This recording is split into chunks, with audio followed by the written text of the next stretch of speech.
వీటికి సంబంధించి కూడా లోతుగా చర్చించిన తర్వాత తిరిగి మళ్ళీ ముఖ్యమంత్రి గారు మన ఉత్తమ్ కుమార్ రెడ్డి గారు ఇద్దరు కూర్చొని గోదావరిలో వస్తున్నటువంటి పారుతున్నటువంటి నీటిని సాధ్యమైనంత మేరకు ఎక్కడెక్కడైతే అవకాశం ఉందో అవకాశం ఉన్నంత మేరకు ఎంత ఖర్చైనా సరే, ఎలక్ట్రిసిటీ బిల్స్ ఎంత వచ్చినా సరే ఆ నీటిని మొత్తం లిఫ్ట్ చేసుకొని పంట పొలాలకి, చెరువులు నింపుకోవటానికి, మంచినీళ్ళు తాగటానికి కావాల్సిన విధంగా ఒక యాక్షన్ ప్లాన్ తయారు చేసి ముందుకు పోవాలనేటువంటి ఆలోచనలో భాగంగానే వారు గత నెల రోజుల నుంచి ఎక్సర్సైజ్ చేస్తూ ఉన్నారు. అందులో భాగంగా దీనిపైన కూడా లోతుగా చర్చించి ఈరోజు మా అందరినీ ఇక్కడ తీసుకుని వచ్చారు. సో దీంట్లో ఈ దేవాదుల లిఫ్ట్ ఇరిగేషన్ సంబంధించి ఇప్పటికే గౌరవ ఉత్తమ్ కుమార్ రెడ్డి గారు, శ్రీనివాస్ రెడ్డి గారు, మన కడియం శ్రీహర్ గారు చాలా స్పష్టంగా ఏం చేయాలనేటువంటి అంశాలపైన కూడా స్పష్టంగా చెప్పడం జరిగింది. నేను కూడా మీ అందరి దృష్టికి తీసుకొచ్చేది ఏంటంటే, దాదాపు 22 రిజర్వాయర్స్, అట్లాగే లిఫ్ట్ చేసుకోవాల్సినటువంటి టీఎంసీ స్టోరేజ్ కెపాసిటీతో సహా ఒక యాక్షన్ ప్లాన్ తయారు చేసుకొని ఇక్కడ ఉన్నటువంటి అధికార యంత్రాంగం ముందుకు పోతా ఉంది. దీంట్లో చాలా స్పష్టంగా ఒక డిజైన్ చేసుకొని దాంట్లో ముందుకు పోతా ఉన్నారు. ఇప్పటివరకు మనం మాట్లాడుకున్నటువంటి అంశాల జోలికి వస్తే కేవలం దీనికి సంబంధించి మాత్రమే మాట్లాడుకుంటే మనం ఇప్పుడే చూసి వచ్చాం. కింద సమ్మక్క సారక్క బ్యారేజ్, అట్లాగే ఇప్పుడు మనం గంగారం లిఫ్ట్ పాయింట్ దగ్గర ఉన్నాం. కింద బ్యారేజ్ ఉంది, పైనుంచి మనం లిఫ్ట్ పాయింట్ దగ్గర ఉన్నాం. కింద బ్యారేజ్ దాదాపు ఫుల్ రిజర్వాయర్ కెపాసిటీ 82-83 మీటర్స్ లెవెల్లో సాధ్యమైనంత వరకు వాటర్ని ఆ కెపాసిటీ ఉంటే, ఇప్పుడు 73 దాకా మెయింటైన్ చేస్తూ ఆ లెవెల్స్ని ఇక్కడ పంప్ చేసుకోవడానికి 71-72 మీటర్స్ దాకా ఇంటేక్ 71 వరకు మెయింటైన్ చేస్తూ ఉంటాం. అంటే కింద ఉన్నటువంటి సమ్మక్క బ్యారేజ్లో వాటర్ స్టోరేజ్ చేసుకుంటేనే ఆ బ్యాక్ వాటర్తో ఆ లెవెల్స్ మెయింటైన్ అయ్యి ఇక్కడ నుంచి పంపింగ్ నుంచి నీళ్లు లిఫ్ట్ చేసుకొని ఆ లిఫ్ట్ చేసిన నీళ్ళని కాలువలకో చెరువులు నింపుకోవడానికో మనం ముందుకు పోతా ఉన్నాం. సరే, నేను లోతుగా టెక్నికల్ అంశాల్లో పోను కానీ, బట్ కామన్ మ్యాన్గా నాకు అర్థమైంది మాత్రం 2-3 విషయాల మీద దృష్టి. ఇక్కడ ఏ రకంగా అయితే ఆడ లెవెల్ మెయింటైన్ చేస్తూ గేట్లు బంద్ చేసి వాటర్ లిఫ్ట్ చేసుకుంటున్నామో, దీనిపైన కట్టినటువంటి మేడిగడ్డ, అన్నారం, సుందిళ్ళ, శ్రీనివాస్ రెడ్డి గారు చక్కటి పాయింట్ అడిగారు. అసలు ఫ్లో అవుతున్న వాటర్లోంచి లిఫ్ట్ చేసుకునే పరిస్థితి ఉంటే అసలు బ్యారేజ్ కట్టాల్సిన అవసరం ఉంది.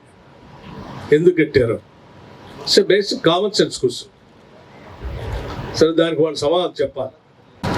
నేషనల్ డ్యామ్ సేఫ్టీ అధికారులు వచ్చి స్పష్టంగా ఇది కుంగిపోయింది, దీంట్లో నీళ్లు ఇలాగే నింపి ఉంచుకుంటే చాలా ప్రమాదం, ఇంకా ప్రమాదం దారితీస్తుంది, నీళ్లు నింపబాకండి. దీంతో పాటు దీని పైన కట్టినటువంటి అన్నారం, సుందిళ్ళ కూడా సేమ్ టెక్నాలజీతో కట్టారు. అది కూడా ఇట్లాగే నాసిరకం కట్టారు. అవి కూడా నీళ్లు నింపితే వాటి పని కూడా ఇట్లాగే ఉంటుంది, అవి కూడా నింపబాకండి. 3 బ్యారేజీల్లో కూడా నీళ్లు ఏమాత్రం వచ్చినా గేట్లన్నీ ఫ్రీగా వదిలేసి కింది పోయినట్టు చేయండి. వీటన్నిటిని సంపూర్ణంగా రిపేర్ చేసిన తర్వాత అప్పుడు గేట్లు బంద్ చేసి ఏమన్నా నీళ్ళు లిఫ్ట్ చేసుకునే కార్యక్రమం చేసుకోండి. అప్పటిదాకా ఇది చేస్తే మాత్రం చాలా ప్రమాదంలో పడతారని చెప్పారు. ఇది ఎవరు చెప్పారు? ఏదైనా రాజకీయ పార్టీ చెప్పిందంటే రాజకీయ పార్టీ చెప్పలేదు, లేకపోతే నాయకులు చెప్పారంటే నాయకులు చెప్పలేదు. డ్యామ్ సేఫ్టీ అథారిటీ భారత పార్లమెంటు యాక్ట్ ద్వారా చట్టం చేసి దేశంలో ఎక్కడ బ్యారేజ్లు కట్టినా, డ్యామ్లు కట్టినా వీళ్ళు పోయి దాన్ని పరీక్షించి దాని సేఫ్టీ మెజర్స్ ఏమేమి ఉండాలి, ఎక్కడ ఉండాలనేది వాళ్ళు సర్టిఫై చేసి వాళ్ళు డిజైన్స్ అప్రూవ్ చేసి ముందుకు పోయే పరిస్థితి ఉంది. సరే, దీనికి ఇది కూలంగానే వాళ్ళు వచ్చారు, చూశారు, సలహాలు చెప్పారు, సూచనలు. అట్లాగే సిడబ్ల్యూసి వాళ్ళు కూడా చెప్పారు.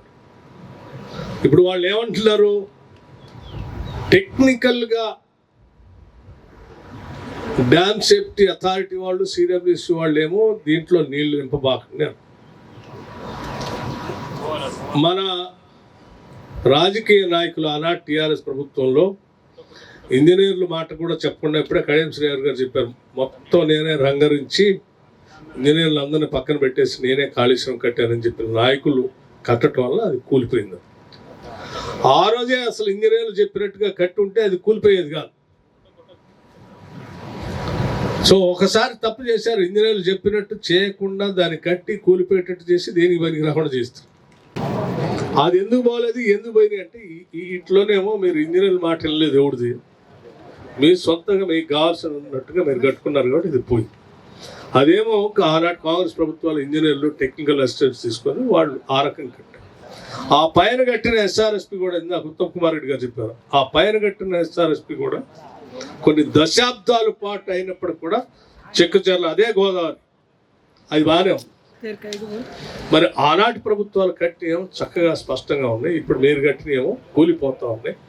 మళ్ళీ మీరు ఈ కూలిపోయిన తర్వాత జరిగిన తప్పుని సరిదిద్దామని చెప్పి కాంగ్రెస్ ప్రభుత్వం dam safety authority, government of India డైరెక్షన్లో ఉండేటువంటి డ్యామ్ సేఫ్టీ అథారిటీ వాళ్ళు వచ్చి చూసి వాళ్ళు ఇచ్చిన సర్టిఫికేట్ ప్రకారం పూర్తి చేసి కంప్లీట్ చేసి నీళ్ళు ఇద్దామనంటే ప్రజల్ని తప్పుదో పట్టించి బ్యారేజ్ లేకపోయినా నీళ్ళు నింపుకోవచ్చు అని ఒక తప్పుడు ప్రచారం, ఒక గోబెల్స్ ప్రచారం చేసి మీరు ఒక తప్పుడు ప్రచారం రాష్ట్ర ప్రజల మీద వదిలేరు.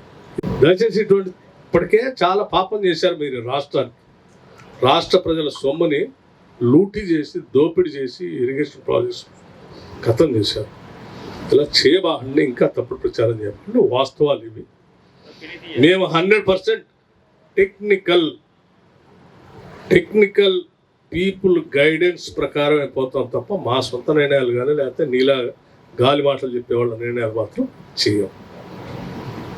ఇంజనీర్లు, dam safety authority, central water commission వాళ్ళు చెప్పినటువంటి సలహాలు, వాళ్ళ సూచనలు, వాళ్ళ అడ్వైజు, వాళ్ళ రికమెండేషన్స్ ప్రకారమే కడితేనే ఈ ఆనాడు 60 దశకంలో కట్టిన ప్రాజెక్టులు అన్నీ ఎంత సేఫ్గా ఉన్నాయో మళ్ళీ ఇవి కూడా అంత సేఫ్గా ఉండాలంటే వాళ్ళు చెప్పినట్టు చేస్తేనే ఉంటాయి. కాబట్టి ఆ రకంగానే చేస్తాం. ఇకపోతే ఇప్పుడు ఇమ్మీడియట్గా మనం చేసుకోవాల్సినటువంటి 22 రిజర్వాయర్లు నింపుకోవటం, టోటల్ 22 రిజర్వాయర్లు నింపుకోవటం, ఉన్న 10 పంపుల్ని సాధ్యమైనంత మేరకు కంటిన్యూస్గా నడుపుకుంటూ ఈ దేవాదులు కింద ఉన్నటువంటి దాదాపు 12 జిల్లాలు, 16-17 శాసనసభ నియోజకవర్గాలు, గోదావరి పరివాహక ప్రాంతంలో ఉన్న ఈ జిల్లాలన్నిటికి కూడా దేవాదుల నీళ్లతో మనం సాగునీరు, తాగునీరు అందించడానికి అవకాశం ఉంది. కాబట్టి వీటన్నిటి మీద సీరియస్గా దృష్టి పెట్టి ఎంత ఖర్చు అయినా పూర్తి చేయాలన్నటువంటి ఆలోచనతోనే వచ్చాం. ఇప్పుడు ఉన్నటువంటి వ్యవస్థలో వీటన్నిటిని కంప్లీట్ చేస్తాం. అట్లాగే ఇప్పుడు ఉత్తమ్ కుమార్ రెడ్డి గారు దీన్ని గతంలో ఇక్కడికి రాష్ట్ర ముఖ్యమంత్రి రేవంత్ రెడ్డి గారు, ఉత్తమ్ కుమార్ రెడ్డి గారు, ఇన్ఛార్జ్ మంత్రి శ్రీనివాస్ రెడ్డి గారు ఇక్కడికి వచ్చి ఇక్కడే రివ్యూ చేసి మేము త్వరితగతిన ఆనాడు డాక్టర్ వైఎస్ రాజశేఖర రెడ్డి గారు, సోనియా గాంధీ గారు ఇక్కడికి వచ్చి ఈ ప్రాంత ప్రజల కోసం ఇక్కడ ఏర్పాటు చేసిన ఈ దేవాదుల ప్రాజెక్ట్ని తొందరగా పూర్తి చేసి నీళ్లు అందించేటువంటి కార్యక్రమాన్ని కంప్లీట్ చేస్తామని చెప్పారు. ఎంత ఖర్చు అయినా కూడా చేస్తామని చెప్పారు. దానికి సంబంధించి ఇప్పటికే ఈ పెండింగ్ ఆన్గోయింగ్ వర్క్స్ సంబంధించి మనకి ల్యాండ్ ఎక్విజిషన్ సంబంధించి 58 కోట్ల రూపాయలు క్లియర్ చేస్తే తొందరగా పనులు పూర్తి చేసుకోవచ్చు అని చెప్పారు. అట్లాగే వర్క్స్ సంబంధించి పెండింగ్ ఒక 74 కోట్ల రూపాయలు ఉన్నాయని చెప్పారు. ఆపరేషన్స్ మెయింటెనెన్స్ సంబంధించి 14 కోట్ల రూపాయలు ఉన్నాయి. మొత్తం 146 కోట్ల రూపాయలు ఇది తొందరగా క్లియర్ చేసేసుకుంటే స్పీడ్గా వెళ్ళిపోవచ్చు. అంటే నిన్న ముఖ్యమంత్రి గారి దగ్గర ఇరిగేషన్ మంత్రి గారు ఇద్దరు రివ్యూ చేసుకొని వీటిని వెంటనే రిలీజ్ చేసి మనం తొందరగా గోదావరి నీళ్ళని ఇచ్చే కార్యక్రమం చేయాలని చెప్పి వారు చెప్పటం, దాని మీద ఫైనాన్స్ శాఖ కూడా వెంటనే ఈ 146 కోట్ల రూపాయలు కూడా రిలీజ్ చేసిన తర్వాతనే ఇక్కడికి మేము రివ్యూకి వచ్చాం. వీటన్నిటిని ల్యాండ్ అక్విజిషన్కి వర్క్స్ బిల్స్ అన్నింటినీ రివ్యూ చేసి వచ్చాం. భవిష్యత్తులో కూడా ఇప్పుడే ఇరిగేషన్ శాఖ మంత్రులు గారు చెప్తా ఉన్నారు, దీన్ని స్పీడ్గా ఇట్లాగే నడిపించడం కోసం ఈ 2 సంవత్సరాల లోపలనే పూర్తి చేసి నీళ్లు అందించే కార్యక్రమానికి ఎన్ని వేల కోట్ల రూపాయలు పెండింగ్ అవసరం ఉన్నా కానీ ఆ నిధుల్ని సమయంలోనే కంప్లీట్గా నీళ్ళు అందించేటువంటి కార్యక్రమం చేస్తామని చాలా స్పష్టంగా చెప్పదలుచుకున్నాం. దానికోసమే ఇక్కడ ఈ రివ్యూ కార్యక్రమాన్ని ఏర్పాటు చేస్తాం. మిత్రులందరూ కూడా దయచేసి ఈ చేసే కాంగ్రెస్ ప్రభుత్వం చేసేటువంటి ఈ యజ్ఞం లాంటి కార్యక్రమం అటు గోదావరిలో కానీ ఇటు గోదావరిలో కానీ అటు కృష్ణా పైన కానీ ఎప్పుడు ఆనాటి ప్రభుత్వాలు కానీ ఇప్పుడు కానీ మేము చాలా స్పష్టంగా చెప్పింది చేస్తున్నాం, చేసిందే ప్రజలకు తెలియజేస్తున్నాం.